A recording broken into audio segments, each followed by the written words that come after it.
বিএনপির ভারপ্রাপ্ত চেয়ারম্যান তারেক রহমান ঘোষিত ৩১ দফা কর্মসূচি এবং ধানের শীষের পক্ষে জনমত গঠনের লক্ষ্যে নওগাঁ জেলা বিএনপির উদ্যোগে মঙ্গলবার বিকেল ৫টায় শহরের বিভিন্ন এলাকায় লিফলেট বিতরণ করা হয়।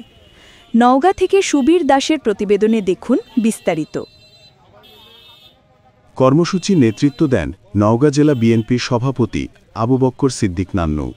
তার সঙ্গে ছিলেন জেলা বিএনপির সাংগঠনিক সম্পাদক নূর-ই-আলম মিঠু ও খায়রুল আলম গোল্ডেন, নওগাঁ জেলা বিএনপির সাবেক সদস্য সচিব বাইজিদ হোসেন পলাশ, নওগাঁ পৌর বিএনপির সভাপতি ডাক্তার মিজানুর রহমান, জেলা যুব দলের আহ্বায়ক মাসুদ হায়দার টিপু, জেলা স্বেচ্ছাসেবক দলের সদস্য সচিব মানিকসহ বিএনপির অন্যান্য অঙ্গ ও সহযোগী সংগঠনের নেতাকর্মীরা উপস্থিত ছিলেন। এ সময় নওগাঁ জেলা বিএনপি সাংগঠনিক সম্পাদক নূর-ই-আলম মিঠু বলেন, তারেক রহমান বলেছেন ইতিহাসের সবচেয়ে কঠিন নির্বাচন হবে এবার, তাই সকলকে সতর্ক ও ধৈর্য ধারণ করতে হবে। সাধারণ মানুষের মন জয় করাই হবে বিএনপির নেতাকর্মীদের লক্ষ্য ও উদ্দেশ্য, কারণ মানুষের মাঝে একটি পরিবর্তন লক্ষ্য করা যাচ্ছে। এলাকার মানুষ অনেক আগ্রহ নিয়ে অপেক্ষা করছে ধানের শীষে ভোট দিয়ে বিএনপিকে ক্ষমতায় নিয়ে আসতে। কাজেই মানুষের প্রত্যাশার কাছে দলের ও নিজের অবস্থান তুলে ধরতে হবে।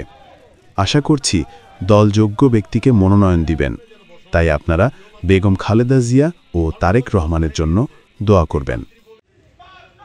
প্রিয় ভাইরা, আপনারা জানেন আমাদের নেতা তারেক রহমান যে ৩১ দফা কর্মসূচি জনগণের সাধারণ জাতির উদ্দেশ্যে তুলে ধরেছেন, তারই অংশ হিসাবে আমরা আজকে এই ডিগ্রির মোড়, দয়ালের মোড়, বাসস্ট্যান্ড, বাইপাস বিভিন্ন জায়গায় এই লিফলেটটা আমরা বিতরণ করব এবং প্রত্যেকের আমরা জনগণের দরজায় এই লিফলেট বাড়ি বাড়ি আমরা পৌঁছায় দেব ইনশাআল্লাহ।